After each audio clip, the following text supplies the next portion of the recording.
Hey guys, welcome to the channel or welcome back to the channel. My name is Rachel Kennedy and you're watching Living the Denver Boulder Lifestyle. Today we're going to be digging into the worst parts about living in the Denver Boulder area. I thought this was a perfect opportunity as it is a snowy January afternoon. It's been -4 degrees here for the last 4 days. I'm all cozied up in my sweater, my beanie, and I thought this was a perfect time to talk about the things I don't like about living here. So before we get started, I'd love to have you hit that like and subscribe button so that you get notified every time I put new videos out, which is every Thursday afternoon. All right, let's get started. All right, so as I mentioned, we are having horrible weather here. It is a snowy January afternoon, and I want to dig into the worst parts about living in the Denver Boulder area with you so that you kind of know really what to expect, the realistic view of it, right? No more fluff. We're really going to get into the nitty gritty. Before we do that, I would love to remind you that I am a licensed broker here in the state of Colorado. So as much as I love putting these videos together for you, I'm helping people relocate here to the Denver Boulder area every day, and I would love to help you as well when you're ready for it. So please feel free to hit me up on that number or the email that is popping up on your screen below. All right, let's dig into this list. All right, so for those of you that don't know, I myself am a Denver native, and while my family did move away to the Michigan area for a few years, I came running back as fast as I could because Denver just has always had my heart. It's always felt like home to me. So coming up with this list, I really came at it from a native, point of view, someone who has lived in Denver since the 80s, aging myself there, but I've really seen the city change a ton. So let's dig into this list that I put together that I see as downfalls for living in the Denver Boulder area. The number one thing on the list is affordability. Now, Denver has not always been as expensive as it currently is. Currently, Denver cost of living is 11% higher than the national average. Now, I went on the Economic Policy Institute website to calculate the cost of living in both the Denver area and the Boulder area. Now, you'll see here that in the Denver area, the cost of living for a family of 4 comes out to $100,000 a year. But their housing costs are well below what it actually costs here to live in Denver. Now, if you have a mortgage or a rental price of $1,500 to $1,600 a month, you either bought your house at least 5 to 10 years ago, or you're in an affordable housing situation. So the cost of living here at $98,000, according to the Economic Policy Institute, I feel is very, very low. In my opinion, the actual cost of living for a family of 4 would be probably around $125,000 to $150,000 a year. And that would be living pretty meagerly or pretty conservatively. Now, alternatively, when we get into the cost of living in the Boulder area, which came in at only $108,000 for a family of 4, with $1,750 for their housing costs, again, this is really, really low.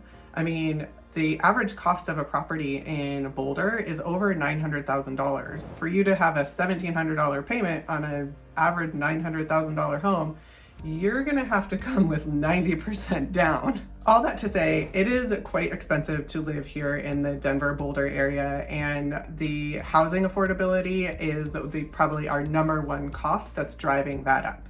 And that is due to what comes as number 2 on our list, which is the population growth. Now, the population growth has just skyrocketed over the last 10 years, actually 15 years. Since 2010, our population has grown by an average of 2% per year, which sounds like a really low number. But when you take into account that in 2010, our population was just over 2 million people, now we're inching up into the 3 million range, that's a really, really big jump in population over a 15-year span. And you can really feel it when you are in the city. You can feel it with the air quality, which is on our list. You can feel it in the traffic. You can feel it in just the amount of people that are at community events, whether you're at an art walk or a farmer's market. It is a very discernible difference, especially for someone who has been here for a very long time. Now, for someone that's coming from a city like New York City or Chicago or San Francisco that has definitely a much bigger population, Denver might actually feel like a pretty big break, right? Like it might be a welcome change. But if you're coming from a smaller city and you're not wanting to get into that big city lifestyle, then Denver is definitely going to feel a bit overwhelming for you. So definitely keep that in mind. One thing to note before I leave the population growth topic is that our population over the last 2 years, so in 2022 and 2023, it has fallen. So we're starting to see more people leave Colorado than come into Colorado. Whether or not that's a trend that will continue going, only time will tell. But for right now, we still are feeling that population growth pinch all of our resources here. All right, now number 3 on our list is legalized cannabis. Now, I realize that Denver was one of the very first cities to legalize cannabis, and many have followed. So this isn't such a notable, aspect of Denver any longer. But there are definitely some drawbacks to having cannabis legalized. The biggest for me as a mother, whether it's taking my kids to a concert or an outdoor festival, cannabis is definitely going to be present. If that is something that would bother you a lot, I would say either avoid the outdoor events or maybe moving to a city where cannabis is not legalized. I've done a video on the legalization of cannabis and how much it's changed the city of Denver, and it's really not a ton. Other than the fact that, yes, we do have dispensaries on almost every other corner, and you do get hit in the face with some pot smoke when you're at concerts or outdoor events.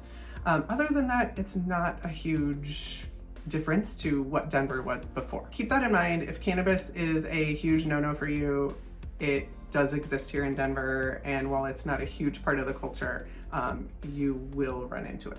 Okay, so now let's talk about number 4 on our list, which is parking. Now, not every area in Denver will parking be an issue, but there are a handful of neighborhoods that parking is a bear and really annoying, and I will personally avoid going into those specific neighborhoods just because I know that I'm going to have to park, and probably far away from where I'm actually going. So those few areas that come to mind are Rhino, Lodi, and Capitol Hill. Now, again, there are going to be other areas of Denver that parking is annoying, but these are the 3 that are parking is always annoying. And the fact of the matter is that the population of these neighborhoods is just higher than the amount of reserved parking that they have. So street parking is often hard to find, and if you do find it, you may be subject to a 2-hour window where if you're working from home, you're going outside and you're trying to move your car every 2 hours to avoid a parking ticket. Now, some of these areas have started to issue resident permits. So if you live in the area, you can go and you can get a resident permit, which you hang in your window, which will say, hey, I'm not subject to the 2-hour window that everyone else is here, and I can leave my car here for 24 hours or whatever it is. Keep in mind that if you do not have reserved parking and you don't have a resident permit, you may be walking 2, 3, 4 blocks from where you parked to your condo, your house, your apartment, and in a snowstorm with bags of groceries, that would not be ideal, right? So just keep that in mind, that parking in inner city Denver can be quite annoying in certain areas. All right, now number 5 on our list is the lack of accessible public transportation. Now, we do have our public transportation, which is called RTD, Rapid Transit District, I think is what it's called. The RTD does run bus systems, they run some like handicap vans, and then they also run our light rail system. Our light rail system has 10 lines to it, and you can take the light rail system all the way from downtown Denver into Littleton, from Golden out to the airport. So it spreads far and wide, but what is the downfall of it is that there are only certain areas of the city that it does service. So for instance, if you live in Eastern Aurora, there is no light rail line that currently goes out there. So you would be driving into probably Highlands Ranch or Northern Aurora to catch a light rail into the city. The system also tends to not be very reliable. Some of these lines are relatively new and they've definitely had some kinks to work out to them. So you may be trying to catch a train that'll take you to the airport and that train doesn't show up. It is getting better and better day by day. As they work out their kinks, I hope that that will not continue to be an issue, but definitely something to keep in mind, especially if you're coming from a city that has a really high sophisticated rapid transit like New York or Chicago, where you're used to not having to rely on a car. Denver is definitely not the city that you're going to be able to not rely on a car. So if you're coming here to Denver, get yourself a car and rely on public transportation as kind of like a perk. All right, now number 6 on our list is the job market. Now, Denver become very attractive to the millennial generation and the Gen Z generation. Now, rumor has it that Gen Z comes out of college securing some pretty high-paying jobs, which makes for a more competitive job market here in the Denver area.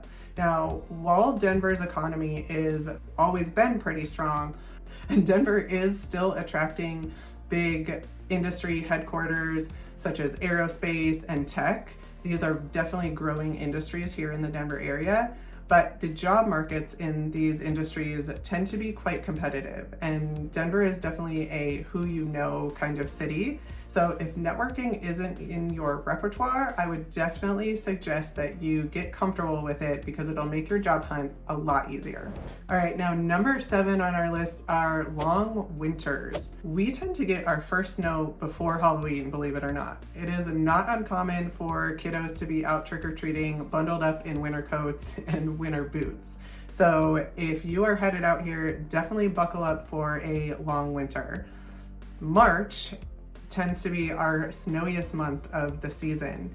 And the only way to get through and really enjoy yourself in a Colorado winter is to really embrace it and get involved in those winter activities that we all like: skiing, snowshoeing, snowboarding. We even have ice climbing in areas of southern Colorado. So if you hate winter, Colorado is definitely not your spot because winters can last for a very long time here.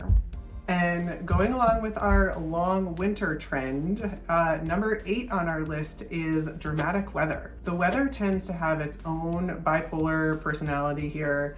It is not uncommon to leave the house in a summer atmosphere and come home to snow. The most dramatic weather I remember experiencing here in Colorado was camping up in the mountains, and we were playing in the river in our bathing suits during the day and went to bed and woke up in the morning 2 inches of snow on our tents. That was bananas. And it's not uncommon. Obviously in the mountains, because you're in higher elevation, it can be a little bit more dramatic, but it happens down here in the city too. We have a joke here in Denver that you can leave your house in the morning and it's wintertime, go out at lunch and it's summertime, and go home at dinner and it is springtime. So you can literally get all 4 seasons in one day, and it's no joke, it really does happen. All right, we're getting down to our last 3 topics. Number 9 on our list is the air quality here in Denver. As our population has grown, as any big city, you have a cloud of smog sitting over the city. And for those of us who may have some asthma or lung issues, that can definitely be a deterrent. So if smoggy, dirty air is a health concern for you, or you just don't want to deal with it, I would suggest looking into either the Eastern Plains, so Eastern Denver area, or going up into the mountains where you'll get some nice crisp mountain air. All right, and number 10 on our list is the fact that we are a sanctuary city. And what that means is that Denver welcomes refugees coming into our country from other countries, and we agree to house and support them while they get themselves back on their feet. And while there is good heart at the center of the cause, it is definitely apparent and obvious that sometimes the city does not have the infrastructure needed to support all of the refugees being bussed in to our city. There are several encampments that have been set up throughout the city, sometimes in the middle of neighborhoods, that are housing these refugees, and sometimes it gets a little bit out of hand. I haven't heard of any like horror stories of refugees, causing any type of like violence in any of the cities, but I did hear a story last week that a speakeasy got shut down in one of the encampments, which I honestly am not mad at because I kind of applaud their entrepreneurism. So, I mean, sometimes you gotta do what you gotta do, right? So that being said, as a Denverite, it's definitely something that you will want to keep in mind, that we are a sanctuary city, and you will see it if you are out and about in Denver proper. You'll see this happen. You'll see the encampments, you'll see the people, you'll see, the food bank lines and all that kind of stuff. All right, and the last topic on our list, topic number 11, is the school district instability.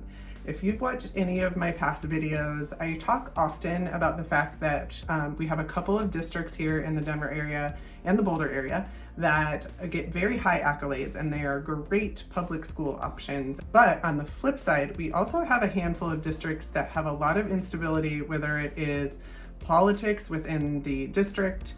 We have a district that lost its accreditation because it was so poorly ran. We have another district that is starting to shut schools down, not because the schools are not performing, but they just don't have a high enough enrollment within those schools. And so they're shutting certain schools down and then combining them with other schools, which I understand the economics behind it, but sometimes that upheaval of, a second or third grader who's just starting to get used to being in school can be a little bit traumatic. So if you are moving here with school age children, definitely do your due diligence in what districts have stability and what districts are maybe teetering on instability. As always, I am honored to be your Denver real estate resource, and if I can help with anything pertaining to moving to Colorado, the Denver Boulder area, please feel free to hit me up on that number or that email that is popping up on your screen below.